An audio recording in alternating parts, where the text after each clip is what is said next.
په داسې خواره علاقه کې په داسې شاړه علاقه کې داسې بې اسبابو علاقه کې یو څوک دومره خدمت کوي د تاسې دغه بچیان دا له هغه کیفیته څخه چې په خپل کور کې یې یوه بسم الله نه ورتله د الله نوم نه ورکړو د تاسې له بچیانو څخه یې دا رقم ګلان درته جوړ کړل اصلي خدمت دا ده. محترمو مسلمانانو، هر قسم منظرونه په دنیا کې ویني. زه قسم درته کوم دا اوس دلته حافظان را روان ما یو سوچ کاوه هلکه په ورځ د قیامت باندې الله دا وویل چې هغه کسان چې ما قرآن یاد کړی ده هغه را روان دي او تاسې ورته ودرېږئ او هلته د قیامت په ورځ باندې داسې منظر و چې موږ او تاسې ورته ګورو او دغه حافظان دا نوراني چهرې دا د جنت په طرف باندې روان وي. الله رب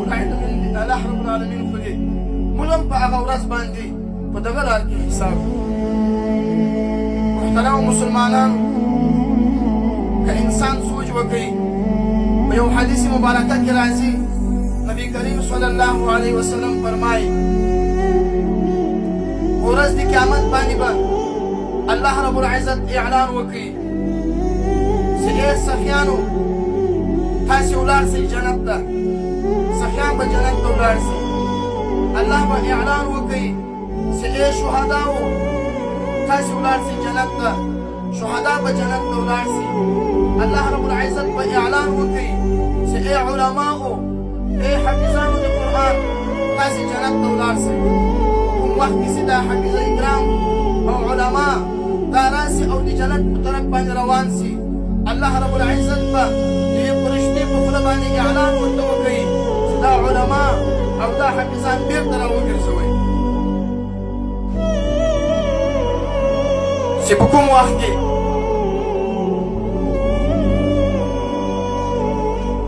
دغه حافظان او دا علما بېرته راوګرځوي دوی به الله ته وایي ای الله شهدا جنت ته ولاړل، الله سخیان جنت ته ولاړل، موږ خو علما یو، موږ خو حافظان د قرآن یو، الله موږ ته د یوه یول چې جنت ته ولاړ سه او بېرته دې امر راته وکړو د راګرځېدلو چې بېرته یې راوګرځوه. وجه څه شی ده؟ الله به ورته ویلی چې ګوره جنت ته داسې تاسې مه ځئ. هغه کسان چې تاسې دا علم کوو او دوی په دغه د علم په لار کې له تاسې سره معاونتونه کړي ول، هغه د تا پلار او مور، هغه د تا اقربا، هغسې په تا یې خرچې کړې ولې، دا ټول په دې محشر کې ولاړ شئ. هغه خلک پیدا کړي دا ټول جنت ته درسره بوځي. دا حدیث مبارک ده. د قیامت په ورځ باندې د محشر په میدان باندې به دغه حافظان چې دا موږ او تاسو ته ډېر په نظر باندې ښکاري دغه حافظان او دغه علما چې د ما او د تا په ټوک باندې راوړي شوي دي. والله سهار مې دلته حافظانو ته کتل د دغې مدرسې حافظانو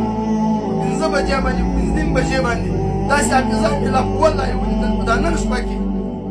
یې بله پښو باندې په مدرسه کې ګرځېدل. ما او د تا ټوک ټوک مړی ته ناست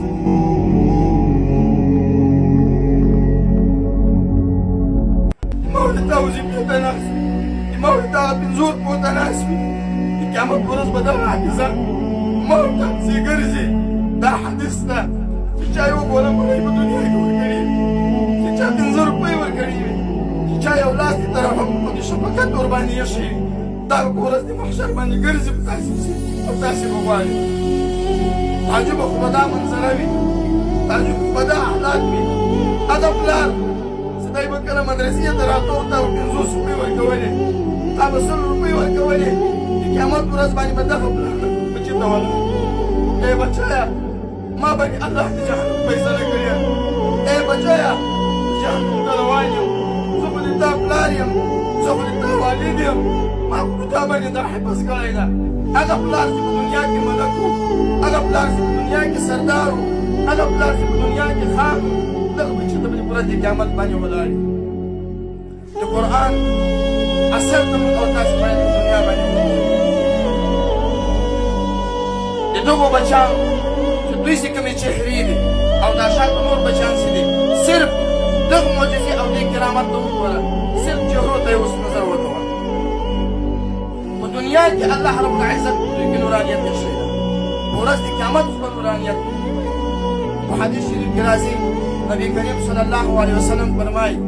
د قیامت په ورځ باندې به یوه ډله د جنت په طرف باندې را روانه وي له دې مخامه څخه به یې نور پورته کېږي شغلې به ورڅخه پورته کېږي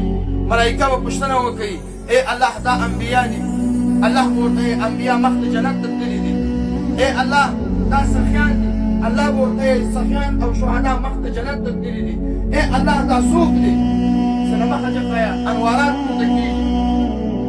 الله رب العزت به ورته وایي دا د حافظانو پلار او دوی پلرونه او د دوی باندې سوچ وکوه هغه پلار چې په دنیا کې یې ټول ژوند په جهالت کې تېر کړی ده ټول ژوند یې هغه یې له اسلامه څخه لرې تېر کړی ده خو لیکن یو بچی د الله دین ته ورکړی و الله رب العزت د قیامت په ورځ باندې تا ته هغه احساس درکوي چې د تا له مخه څخه به یو نور پورته کېږي یو روښنایي به ورڅخه پورته کېږي محترمو مسلمانانو دا یوه خبر هسې درته کوم په دې خاطر باندې موږ او تاسې باید د خپلو علماو او د خپلو مدارسو قدر وکړو د هغو باید خدمت وکړو شاته علماء کرام ناست دي دا یوه خبره صرف درته کوم نبي کریم صلی الله علیه وسلم فرمایي